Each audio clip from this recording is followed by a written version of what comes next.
నమస్తే. ప్రస్తుతం మనం ఇందిరా పార్క్ వద్ద ధర్నా చౌక్ వద్ద ఉన్నాం. సో ఇక్కడ తెలంగాణలో కాంగ్రెస్ జనతా పార్టీ ఒక పెద్ద ప్రొటెస్ట్ అనేది తెలిపింది. ఈ ప్రొటెస్ట్కి చాలా మంది యువత కావచ్చు, జెన్జీ బ్యాచ్ అంతా కూడా వాలంటీర్స్గా రావడం జరిగింది. సో మాట్లాడదాం, మనతో పాటు కొంతమంది ఉన్నారు, వాటితో మాట్లాడదాం. సో చెప్పండి, what do you want to say about this Congress Janata party in Telangana? అంటే ఆల్రెడీ మనం జంతర్ మంతర్లు చూసాం. సో ఇప్పుడు నేషనల్ వైడ్గా ప్రొటెస్ట్ చేయండి అని పిలుపునిచ్చి అందులో తెలంగాణలో బాగా ఇంతమంది స్టూడెంట్స్ వచ్చారు. ఏమనిపిస్తుంది? చాలా హ్యాపీగా ఉంది. యాక్చువల్లీ ఫస్ట్ ఒక పద్యం చెప్పాలనుకున్నా. పదండి ముందుకు, పదండి తోసుకు, పోదాం పోదాం పై పైకి, పదం తొక్కుతూ పదం పాడుతూ బానిసలారా కదలండి. సో ఆ శ్రీశ్రీ మాటలో అన్న మాటలు ఇప్పుడు మనం గుర్తు చేసుకోవాల్సిన టైము. కాక్రోచ్ జనతా పార్టీ నార్మల్గా ఒక సెటైరిక్గా స్టార్ట్ అయిన పార్టీ ఇప్పుడు మొత్తం దేశం మొత్తం విస్తరించింది. యూత్ అంతా బయటకు వస్తుంది. వాళ్ళకున్న ప్రాబ్లమ్స్, ఎడ్యుకేషన్ సిస్టంలో ఉన్న మిస్టేక్స్, ఎవరైతే ధర్మేంద్ర ప్రధాన్ ఉన్నారో చాలా హ్యాపీగా దేశంలో తిరుగుతున్నారు, ఏం తప్పు చేయనట్టు చాలా ప్రశాంతంగా ఉన్నారు. సో అట్లాంటి వాళ్ళని ఎదిరించాల్సిన టైం మనకు వచ్చింది. ఒక 12 సంవత్సరాల నుంచి మన యూత్ క్వశ్చన్ చేయలేక చాలామంది గుడ్డిగా బతుకుతున్నారు. ఫైనల్గా వాళ్ళు బయటకు వచ్చి క్వశ్చన్ చేయడం స్టార్ట్ చేస్తున్నారు. కాబట్టి ఇదే టైం మనమందరం క్వశ్చన్ చేయాలి, మన రైట్స్ గురించి మనం పోరాడాలి, అందరినీ అడగాలి. ఇది స్టూడెంట్స్ రైట్, అలాగే we the people of India. మనకి ఖచ్చితంగా ప్రతి విషయంలోనూ రైట్ ఉంది. మనం మాట్లాడాలి, ముందుకు వెళ్తూనే ఉండాలి. ఇట్లాంటి ప్రొటెస్ట్లు ఇంకా రావాలి, ఇలాంటి స్టూడెంట్స్ ఇంకా బయటికి రావాలి. ఇది ఓన్లీ ఒక మతానికే సంబంధించిన దేశం కాదు, ఇది ఇండియా. మనం క్రిస్టియన్స్, ముస్లిమ్స్, హిందూస్ అనే రోజు చాలామంది గొడవలు పడుతూనే ఉన్నారు. అవన్నీ పోయి we the people of India, మనం ఇండియన్స్ అనే స్లోగా బయటకు రావాలి. ఆ స్లోగన్ గట్టిగా వినపడాలని నేను కోరుకుంటున్నాను. కాంగ్రెస్ జనతా పార్టీ ప్రెసెంట్ ప్రధాన డిమాండ్ ఏంటంటే ఎడ్యుకేషన్ మినిస్టర్ రిజైన్ చేయాలని. కానీ బీజేపీ నాయకులకు మేము ఈ క్వశ్చన్ ఎడ్యుకేషన్ మినిస్టర్ రిజైన్ చేయాలని చెప్పి పెద్ద ఎత్తున డిమాండ్ వస్తుందని అడిగితే వాళ్ళు ఏం చెప్పారంటే ఎడ్యుకేషన్ మినిస్టర్ డిమాండ్ చేయడం కరెక్ట్ కాదు. సో ఎవరైతే అథారిటీస్ ఉన్నారో, ఎవరైతే అధికారులు వారు ఆల్రెడీ సస్పెండ్ చేసినాం, వాళ్ళని అరెస్ట్ కూడా చేసినాం. సో అది సరిపోతుందని బీజేపీ పార్టీ లీడర్స్ చెప్తా ఉన్నారు. ఏం చెప్తారు? ఇందాక అక్కడ చాలా మంది మాట్లాడారు కదా. సో ఎన్ని క్వశ్చన్స్ చేసినా ఫస్ట్ మెయిన్ అయితే అక్కడ ఉన్న మినిస్టరే కదా, ధర్మేంద్ర ప్రధాన్ గారు. ఇప్పటికీ ఆయన గవర్నమెంట్లో, బీజేపీ గవర్నమెంట్లో 44-45 టైమ్స్ క్వశ్చన్ పేపర్స్ లీక్ అయినాయి. సో ప్రతిసారి క్వశ్చన్ చేస్తున్నారు. ఈసారి ఏమైంది, యూత్ని కాక్రోచెస్తో పోల్చడంతో అందరూ బయటకు వచ్చారు. అండ్ చాలామంది అంటున్నది ఏంటంటే కాక్రోచెస్ అంటే చాలామంది వీడియోలు కూడా చేస్తున్నారు, బయటకు వస్తున్నాయి. కాక్రోచ్లని హిట్ కొట్టి బయటకు తీసుకొని వస్తే చచ్చిపోతాయి.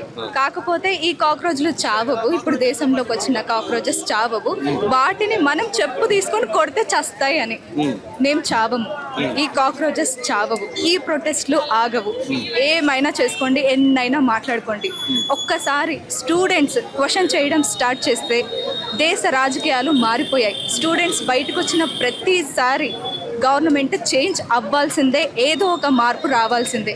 సో ఈ ప్రొటెస్ట్ వల్ల ఖచ్చితంగా ఏదైనా ఒక మార్పు జరుగుతుందని నేను గట్టిగా నమ్ముతున్నాను. దేశాన్ని విభజించే కుట్ర జరుగుతుంది. అందులో భాగంగా లెఫ్ట్ పార్టీలు అన్ని కావచ్చు, మైనారిటీ పార్టీలు కావచ్చు, ఇవన్నీ కలిసి కూడా సో కాంగ్రెస్ జనతా పార్టీ అనే దానికి ఫండింగ్ చేస్తున్నాయి. అవన్నీ కూడా ముందుగట్టు వస్తున్నాయి అని చెప్పేసి బీజేపీ పార్టీ నాయకులు మాట్లాడుతున్నారు. ఇప్పుడు డబ్బులు ఇచ్చి మనం ఓట్లను కొనొచ్చు, డబ్బులు ఇచ్చి ఇంతమంది స్టూడెంట్స్ని తీసుకురాలేం కదా. వీళ్ళందరూ వాళ్ళ రైట్ కోసం వచ్చారు. అంతెందుకు, ఇప్పుడు నాకు తెలిసిన వాళ్ళే, లేదంటే మా పక్కింటి వాళ్ళే, ఇక్కడే పక్కనున్న అమ్మాయి నీట్ ఎగ్జామ్ రాసింది, క్వశ్చన్ పేపర్ లీక్ అయింది, తను నీట్కి ప్రిపేర్ అయింది, ఇప్పుడు బయోటెక్ రాస్తుంది. సో ఇట్లాంటి స్టూడెంట్స్ ఈ దేశంలో చాలా లక్షల మంది ఉండొచ్చు. అందరూ ఇప్పుడు బయటకు వస్తున్నారు, వాళ్ళ ప్రాబ్లం చెప్పుకోగలుగుతున్నారు. వీళ్ళందరికీ ఫండింగ్ ఇచ్చి బయటికి రప్పియడం అనేది చాలా కష్టం. అది బీజేపీ మాత్రమే చేయగలుగుతుందేమో, నాకు తెలీదు. కాకపోతే వీళ్ళు వాళ్ళ రైట్ కోసం బయటకు వస్తున్నారు అని చెప్పి మనం ఈ క్రౌడ్ని చూసి, ఇప్పుడు దేశంలో జరుగుతున్న ప్రొటెస్ట్లను చూసి మనం చెప్పొచ్చు. సో కాంగ్రెస్ జనతా పార్టీ అనే రెవల్యూషన్ సో జెన్జీ రెవల్యూషన్గా మారి సో గవర్నమెంట్స్ని చేంజ్ చేసే దాకా వెళ్తుందా, లేకపోతే కేవలం ఇది మధ్యలో అంటే కృత్రిమ ప్రొటెస్ట్గానే ఉండిపోతుందా? నా ఒపీనియన్ ప్రకారం కాక్రోచ్ జనతా పార్టీ చాలా మంచి స్టెప్ తీసుకుంది.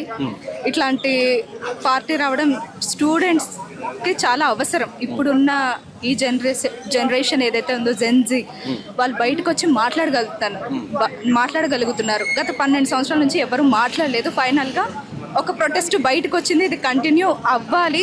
ఇది ఒక పార్టీగా మారుతుందా లేదా అనేది తెలియదు. కాకపోతే ఈ ఫౌండర్ ఎవరైతే ఉన్నారో అభిజిత్ దీప్కే గారికి మెయిన్గా చెప్తున్నది ఏంటంటే, మీ స్ట్రాటజీని క్లియర్గా పెట్టుకోండి.